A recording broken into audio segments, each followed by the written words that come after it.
Hola chicos, hoy les vengo a hablar del Ilyushin IL-4 soviético. A mitad de los años 30, la Unión de Repúblicas Socialistas Soviéticas contaba con la mayor fuerza aérea del mundo, pese a que su ingeniería aeronáutica seguía por detrás respecto de los avances tecnológicos de Occidente. Su papel era principalmente propagandístico, con triunfos como el vuelo transpolar del Tupolev AN-T-25 en 1937, pero con escasas flotas de valor táctico en combate.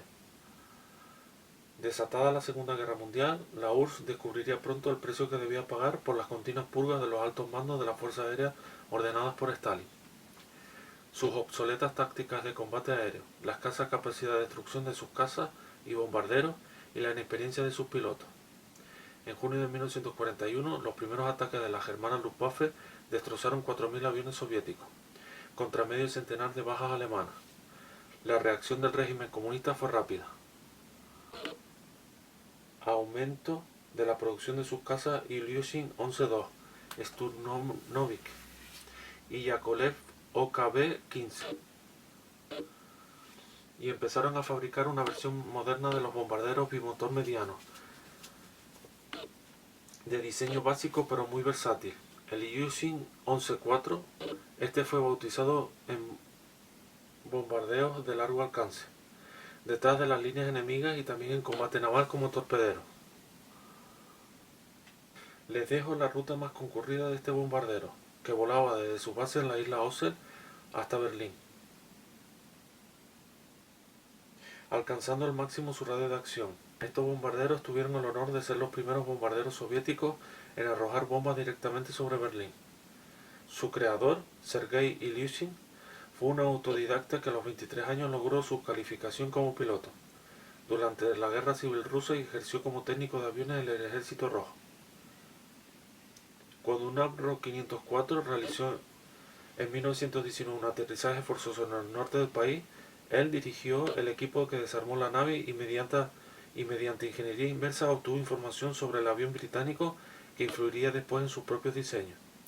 Aunque entraron en acción ya iniciada la Segunda Guerra Mundial en 1941, los Ilyushin 11-4 participaron en casi todos los escenarios del frente oriental, en las batallas decisivas para frenar la avanzada alemana, como la de Stalingrado, Leningrado o Kursk, o enviados al contraataque en lugares como Bielorrusia, Ucrania o Karelia.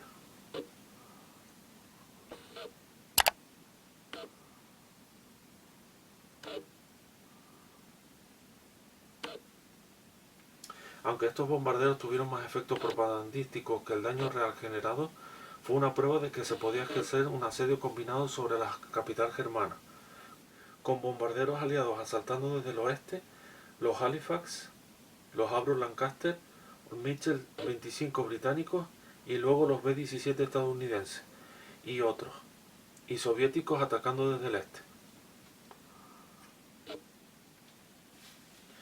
Entre 1942 y 1944, los Ilyushin 11-4 se dedicaron a resistir la invasión nazi con bombardeos sobre casi ciudad rusa tomada por los alemanes.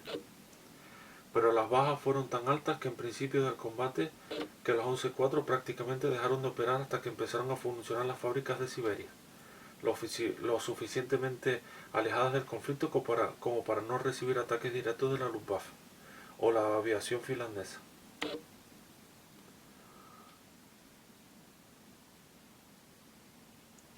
Cuando se recuperó la provisión del Ilyushin, la resistencia soviética se consolidó y en medio del crudo invierno de la estepa, los 11-4 volvieron a asediar tropas, caminos, aeródromos y depósitos del ejército alemán con sus incursiones tácticas, de corto alcance y de largo alcance, y sus letales cargas de 2.500 kilos de bombas.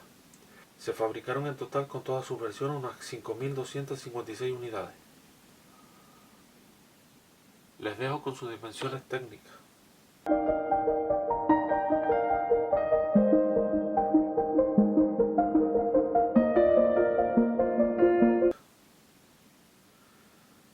Tenía una ametralladora de 12,7 en la torreta de popa. Tenía el morro acristalado que permitía a los bombarderos y al operador de la ametralladora delantera tener una mejor precisión contra blancos terrestres, marítimos y aéreos. llegaba a tener de carga un torpedo que servía contra buques enemigos de 940 kilos. Ahora les dejo su armamento y su ficha técnica.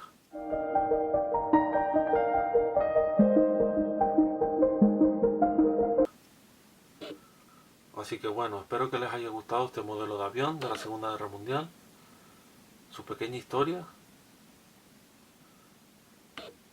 Gracias por ver el vídeo.